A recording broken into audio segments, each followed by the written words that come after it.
Welcome to J news Telugu. డిఎస్సిపై మాట్లాడే నైతిక హక్కు మీకుందా? నిరుద్యోగులపై లాఠీ చార్జ్ చేయించినప్పుడు డిఎస్సి గుర్తుకు రాలేదా?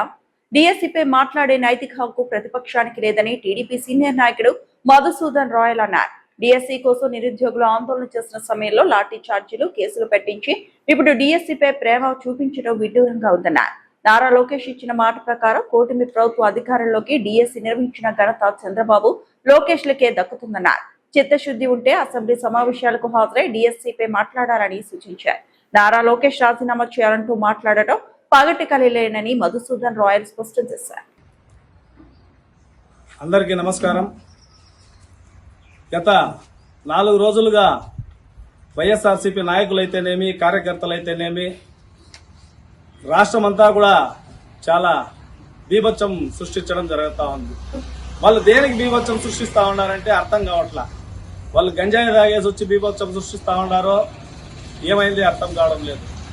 డిఎస్సిలో ఏదో పొరపాట్లు జరిగినాయి కావున విద్యాశాఖ మంత్రి అయిన నారా లోకేష్ బాబు గారు రాజీనామా చేయాలి అని అంటున్నారు. డిఎస్సిలో పొరపాట్లు జరిగితే విద్యార్థులే రోడ్లపైకి వచ్చి ధర్నాలు, రాస్తారోకాలు చేసి ఉండేవాళ్ళు.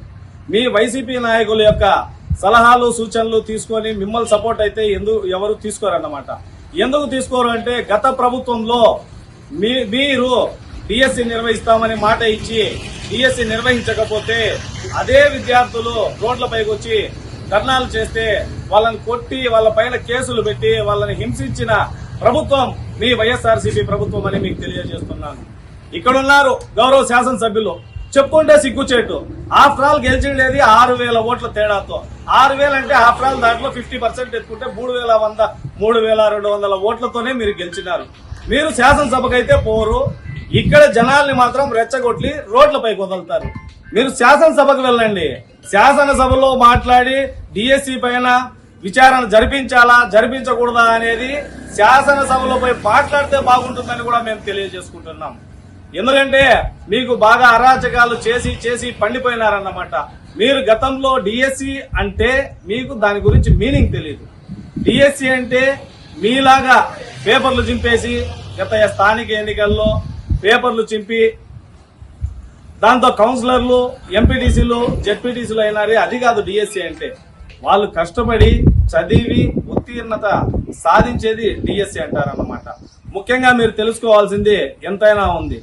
ఈ రోజు కూటమి ప్రభుత్వం అయితేనేమి, గౌరవ ముఖ్యమంత్రి వర్యులు శ్రీ నారా చంద్రబాబు నాయుడు గారు అయితేనేమి, నారా లోకేష్ బాబు గారు విద్యాశాఖ మంత్రి అయితేనేమి, విద్యాశాఖలో ఎన్నో తప్పులుంటే కూడా వాటిని అన్ని సరిచేసి ఈ రోజు విద్యా వ్యవస్థ అంతా కూడా ఎంతో సంతోషంగా పనిచేస్తా ఉన్నారు.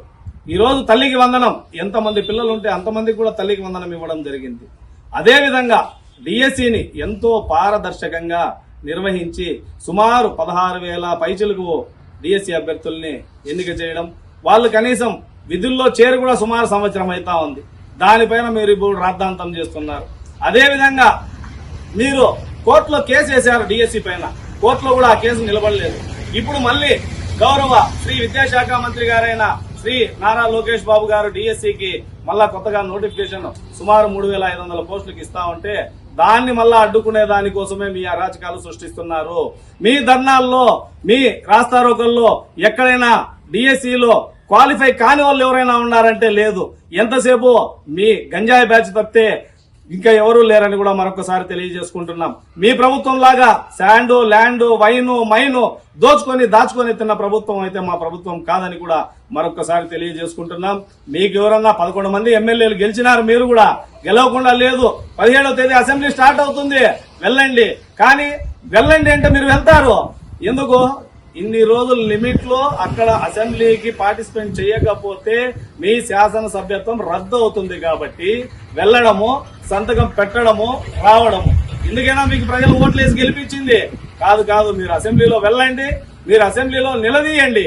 అప్పుడు తెలుస్తుంది మీకు ఏమి రానేసి. అంతేగాని ఇక్కడ రోడ్లపైకి వచ్చి ఊరికి అందరినీ పెట్టుకొని ధర్నాలు, రాస్తారోకాలు చేస్తే పద్ధతిగా ఉండదని కూడా మీకు హెచ్చరించడం జరుగుతా ఉంది. అదేవిధంగా మీ ప్రభుత్వంలో ఉద్యోగస్తులకి ఏ రోజైనా 1వ తేదీ జీతాలు ఇచ్చారా? ఎప్పుడు జీతాలు వస్తాయో అని వేచి ఎదురు చూసేవాళ్ళు. ఆ జీతాలు కరెక్ట్ గా 1వ తేదీ రాక అప్పుడున్న ఎంప్లాయీస్ అంతా కూడా 15వ తేదీనో 20వ తేదీనో జీతాలు పడతాయని ప్రైవేట్ వడ్డీలకు తెచ్చి ఆ వడ్డీలు కట్టి వాళ్ళు కనీసం మాకు జీతాలు వస్తాయా రావా అనే విధంగా బ్రతకడం కూడా జరిగింది. ఈ రోజు ఆ విధంగా లేదు. కూటమి ప్రభుత్వంలో 1వ తేదీనే ఉద్యోగస్తులకి జీతాలు ఇస్తున్నాము. మీరు ఒకసారి చూడండి. మీలాగా లిక్కర్ ఫ్యాక్టరీలు నడిపి ఫోన్ పే గూగుల్ పేలు వాడకుండా క్యాష్ లో లిక్కర్ అమ్మిన దాఖలాలు అవుతున్నాయి. సిబిఐ అందుకు విచారణ జరుగుతా ఉంది. ఈ రోజు డిఎస్సిలో విద్యాశాఖ ఎంతో పారదర్శకంగా డిఎస్సి నిర్వహించింది. దానిపైన ఎలాంటి సందేశము లేదు. ఎలాంటి అపోహలకు పోయినా కూడా మీరు కల్పిస్తున్నారే కానీ మరి అయితే ఏమి కాదని కూడా తెలియజేసుకుంటూ ఈ అవకాశం ఇచ్చిన మా మిత్రులందరికీ కూడా ధన్యవాదాలు తెలుపుకుంటూ జై హింద్, జై చంద్రబాబు నాయుడు, జై నారా లోకేష్ బాబు, జై కూటమి ప్రభుత్వం.